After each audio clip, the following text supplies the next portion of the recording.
A definição da saúde na Ayurveda é a harmonia entre o corpo, mente e espírito. Portanto, nossa saúde se torna uma responsabilidade intransferível, porque depende daquilo que fazemos, deixamos de fazer, pensamos e deixamos de pensar, sentimos e deixamos de sentir, e somos e deixamos de ser. A responsabilidade em manter o bom metabolismo funcionando não está apenas no mecânico alinhamento do consumo de alimentos, da repetição de exercícios e atividades recomendadas, ok? Mas nos pensamentos e nos sentimentos que nos sustentam diariamente. Mas nesse caso fica aquela pergunta, né? Qual é o primeiro passo para ganhar o controle da própria saúde?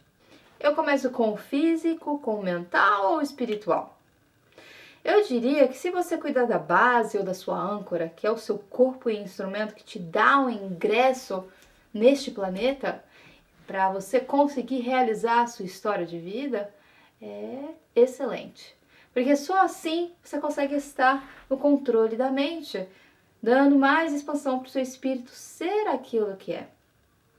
No entanto, você precisa determinar, ter muita determinação, porque em tempos de estresse, baixa imunidade, ansiedade, pânico e doença de todos os matizes, a rotina diária ou o dinacharya, segundo a Ayurveda, é ainda mais relevante nos dias atuais para equilibrar todos os biotipos ou doshas em desarmonia.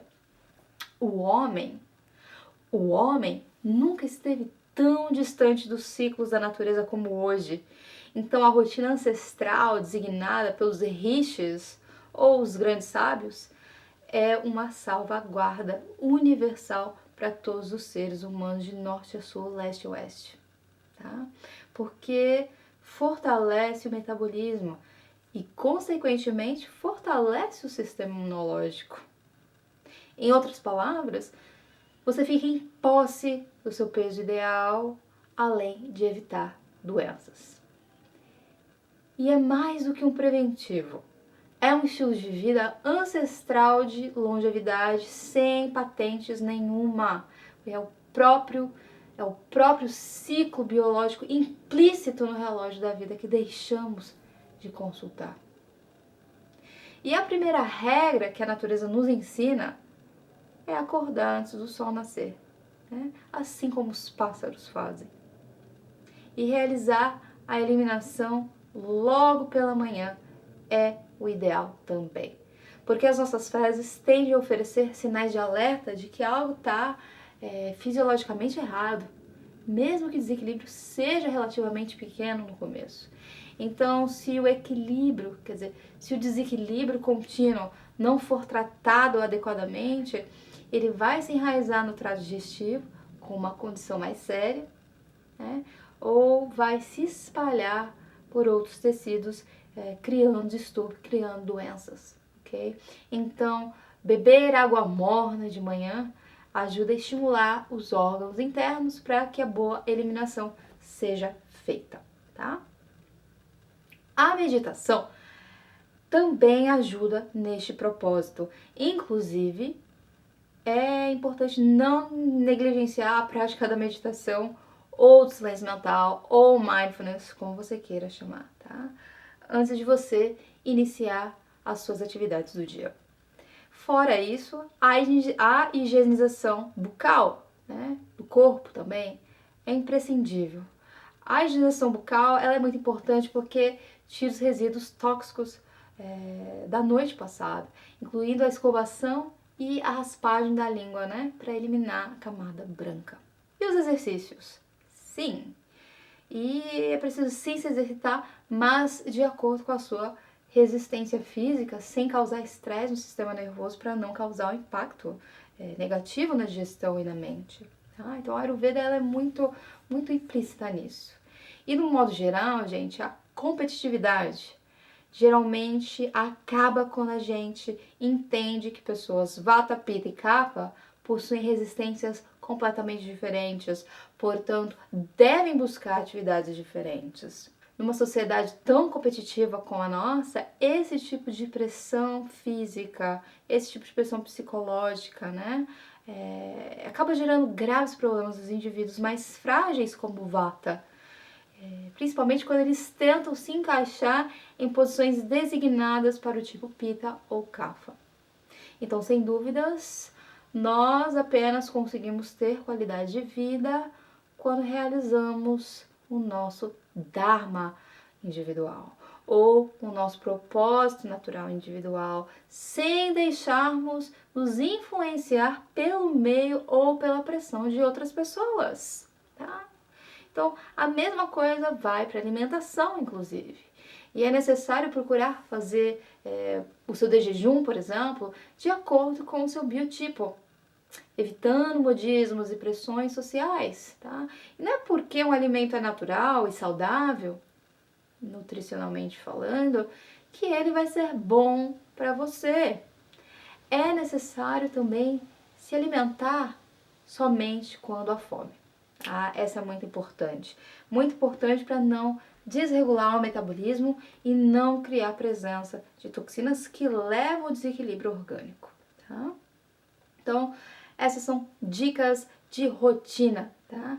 E a maioria dos problemas de saúde, gente, que as pessoas enfrentam, elas se iniciam bem aí, tá? Bem na questão da digestão.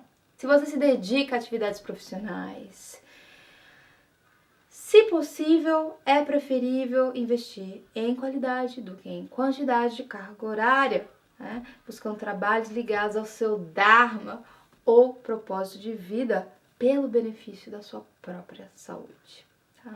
E ao fim da tarde, procurar fazer a sua última refeição até as 18 horas, lembrando que após esse horário o metabolismo cai e a digestão não será suficiente, podendo levar consigo alimentos indigestos durante o sono, que por sua vez produzirá imenso mal-estar no dia seguinte. Então, entre elas, nós temos aí a sonolência, a letargia, o mau humor, o aumento de peso, né?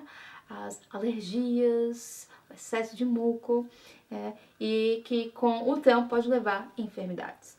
E é importante, no período da noite, buscar ocupações leves que não envolvam cálculos, decisões, drama, excesso de tecnologia e todo tipo de estímulos. Tá? Então, o celular, a televisão é super prejudicial para os ritmos biológicos que sustentam o sono. Se você realmente quer equilibrar seu ciclo de sono, é melhor limitar ou eliminar essas atividades pelo menos umas 3 horas antes de dormir, tá? Da mesma forma, estimulantes como a cafeína, a nicotina e o álcool tendem sim a perturbar os ciclos fisiológicos essenciais ao sono sadio. Então, é melhor eliminar o consumo desses aditivos totalmente, ou pelo menos na medida do possível, no seu estilo de vida, ok?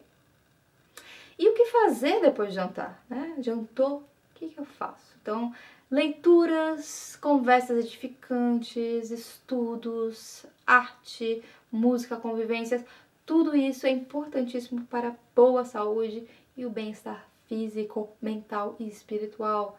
E, claro, procure se exercitar sempre na parte da manhã para não sobrecitar o sistema nervoso nos horários noturnos designados ao descanso.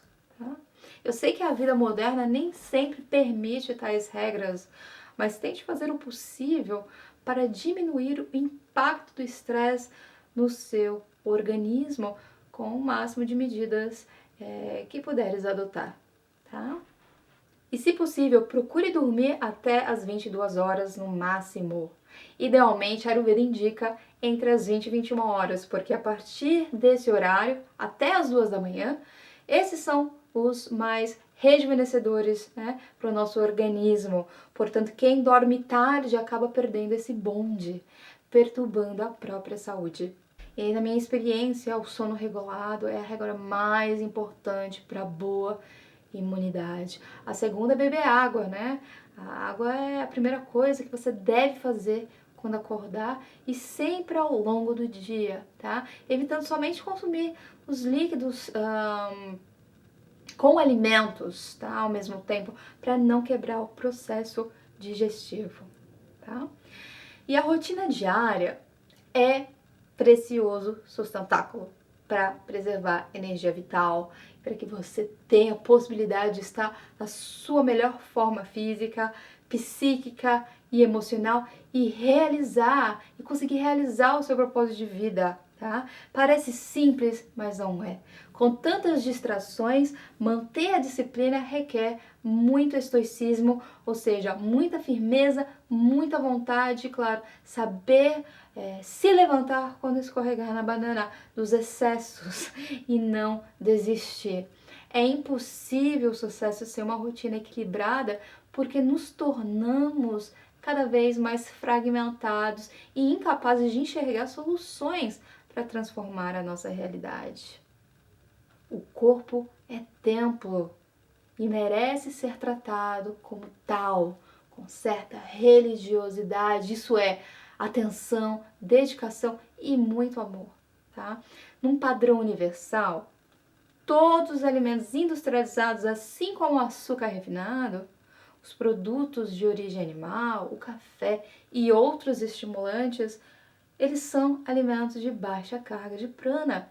E isso significa que toda vez que o indivíduo consumir esse tipo de alimento em excesso, a sua energia será roubada do próprio organismo durante o esforço de processamento e eliminação desses alimentos. E é por isso que a maioria das pessoas se sentem cansadas, letárgicas, mal-humoradas, né, pesadas, depois dessas refeições pesadas. E o que é um contrassenso? A alimentação, quando ela não é fonte de energia e vitalidade, ela vira fonte de doença. E universalmente, os alimentos como as frutas, as verduras, as saladas, os grãos e as leguminosas são alimentos apropriados para o consumo humano, considerando que é importantíssimo manter, claro, uma parcela de alimentos crus na sua alimentação, tá? Não cozir os seus alimentos também, tá? E dependendo da sua constituição física, colocar mais crus para manter uma elevada carga de prana, e especialmente para os tipos Pitta e as combinações de Kapha e Vata que contém o Pitta como segundo dosha. Tá? Então você me pergunta, como eu descubro o meu dosha? Bom, se você estiver interessado, me mande um e-mail que eu passo o teste que eu mando para os meus clientes, para você dar uma ideia, mas eu também já te adianto que somente esse teste não substitui a avaliação de profissional Ayurveda qualificado, que pode te dar mais detalhes, tá? A Ayurveda é um preciosíssimo sustentáculo para o corpo, aliviando os excessos da mente, mas sozinha ainda não é um tratamento completo, tá? Para erradicar as doenças. É também necessário entender como a mente trabalha, sendo ela, na maioria das vezes, responsável pelas doenças do corpo. Então, por isso, na próxima parte desse workshop, nós vamos entender o yoga como terapia integrada à Ayurveda e como ela pode nos auxiliar a ter uma vida em seu mais alto nível de qualidade em todos os aspectos.